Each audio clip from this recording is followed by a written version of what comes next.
The popular girl who got me expelled in 2005 invited me to her 15-year reunion to laugh at me. She didn't know I owned the venue. The invitation came as a Facebook comment on a photo I wasn't tagged in. It was a picture of the Lincoln High class of 2006 at homecoming 2005. I am not in it.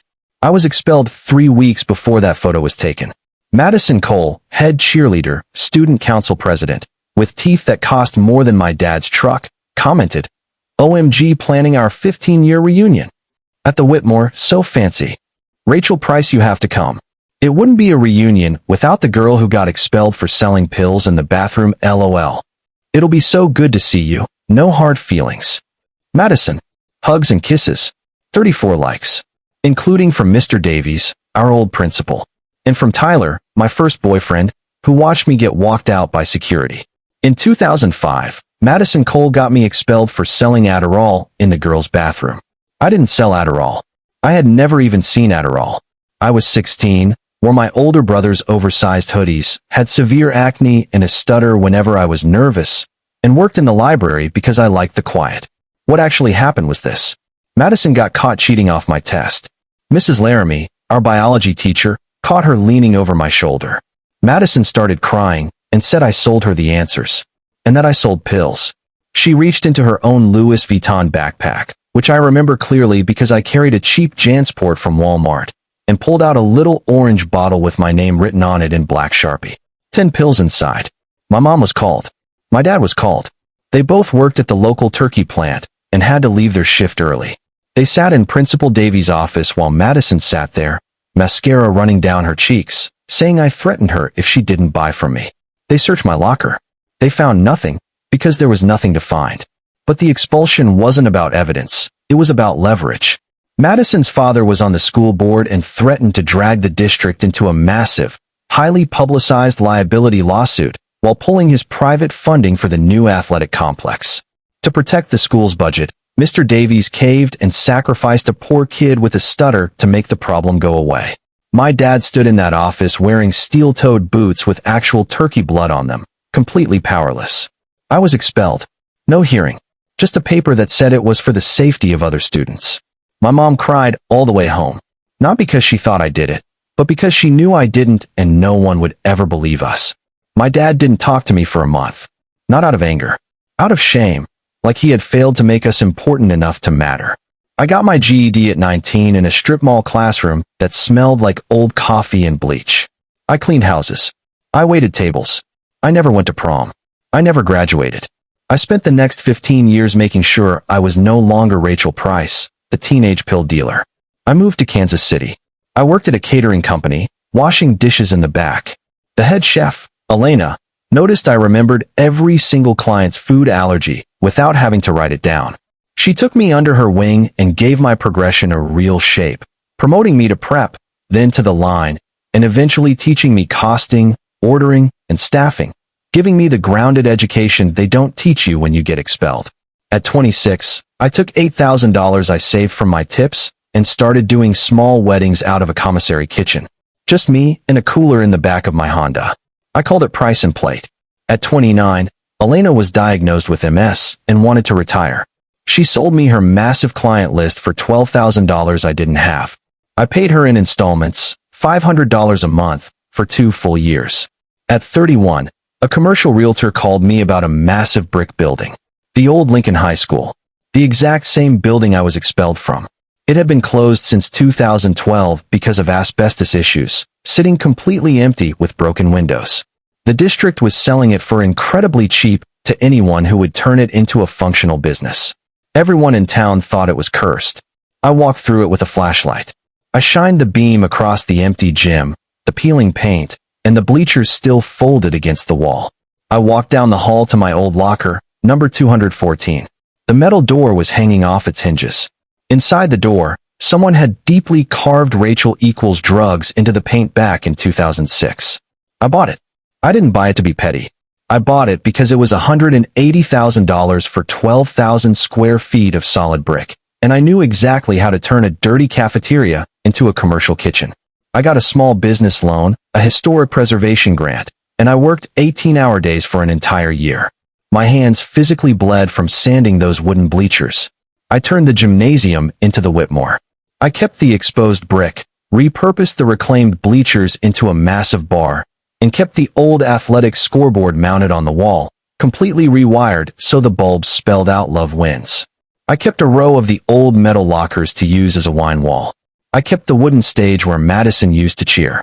It is the most booked wedding venue in the county now, renting for $15,000 a Saturday. I own the physical side of my own trauma. Madison didn't know. Why would she?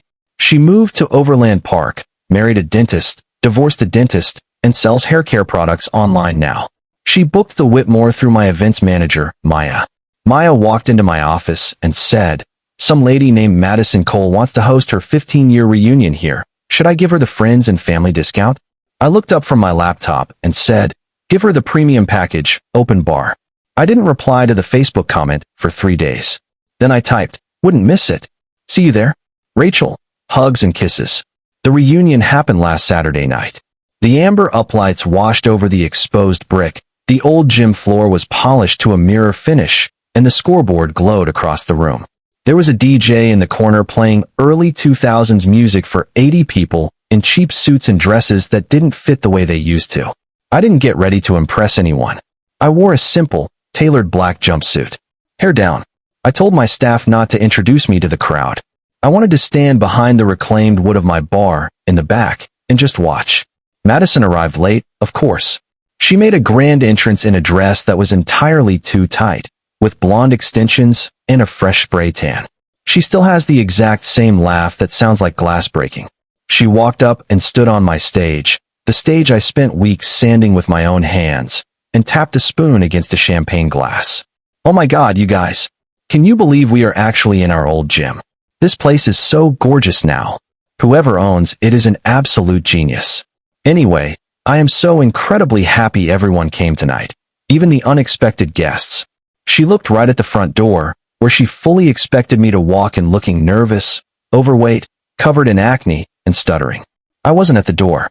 I was standing behind the bar, pouring a glass of expensive whiskey for Mr. Davies, who still has the exact same gray mustache. Madison kept doing her loud speech, but her eyes kept frantically scanning the crowd.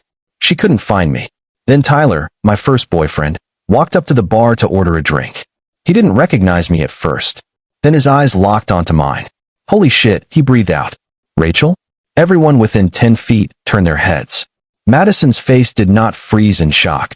She did something much more authentic and honest. She went from entirely smug, to deeply confused, to rapidly calculating her next social move, all in about 2 seconds. She walked over fast in her too high heels, her drink sloshing over the rim of her glass. "Rachel, you came. Oh my God, you look different. You look so grown up." She leaned in with her arms wide to give me a hug. I didn't step forward, and I didn't hug her back. I just smiled, using the exact polite, impenetrable smile Elena had taught me to use for incredibly difficult brides. "Madison," I said smoothly, "thanks for booking with us." "Us?" she asked, her smile faltering. Maya, my events manager, appeared right on cue, holding a metal clipboard.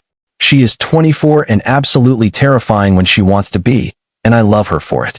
"Ms. Price, the caterer needs you in the back to taste the reduction sauce," Maya said, before turning her cold eyes to Madison. "And Ms. Cole, your final payment is still heavily overdue. That will be $2,500 for the open bar you demanded." The name Ms. Price hung heavily in the air between us, discovered entirely on its own instead of me having to announce it. Madison's mouth opened. Closed. Opened again.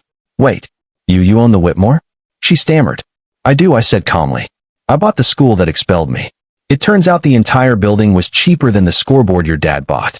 A heavy, incredibly awkward silence fell over the bar and echoed off the high gym ceiling. Everyone standing nearby heard every single word.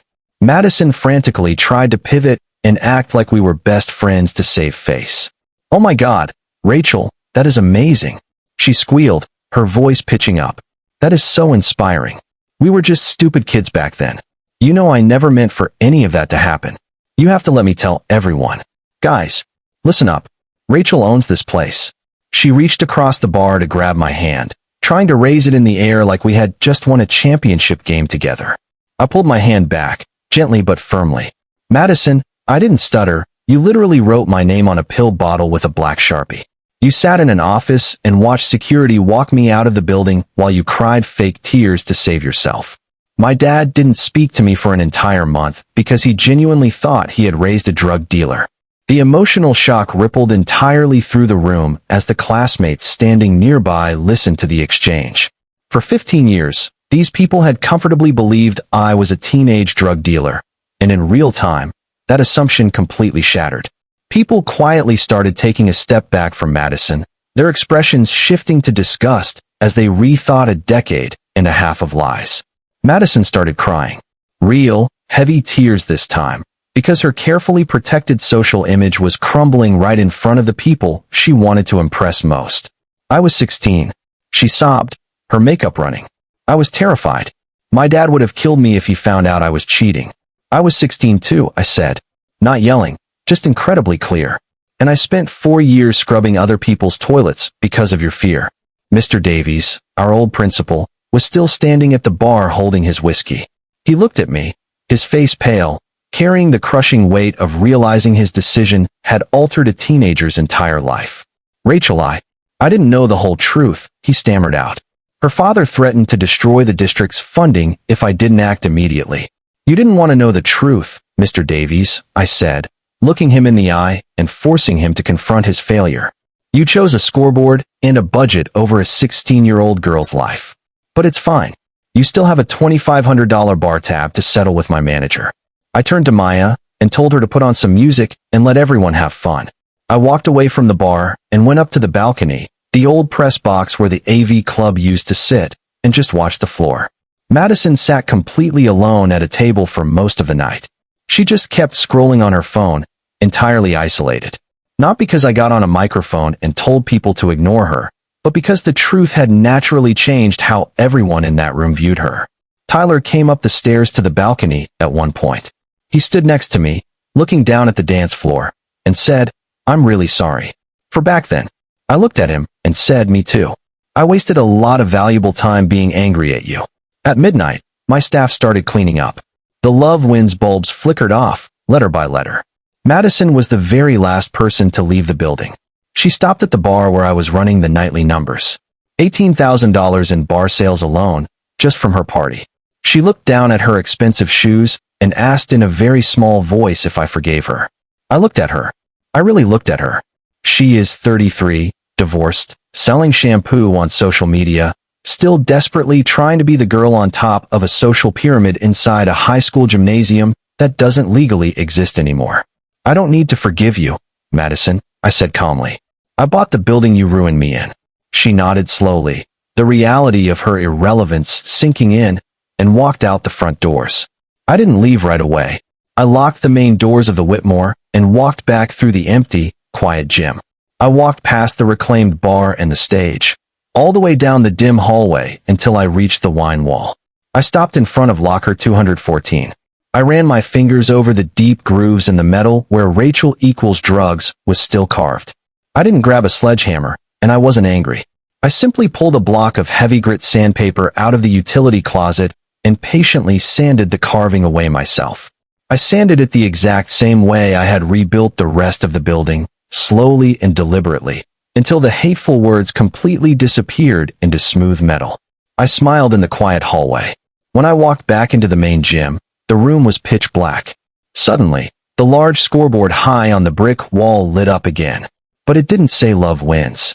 Maya had secretly reprogrammed the bulbs from her iPad before she left for the night.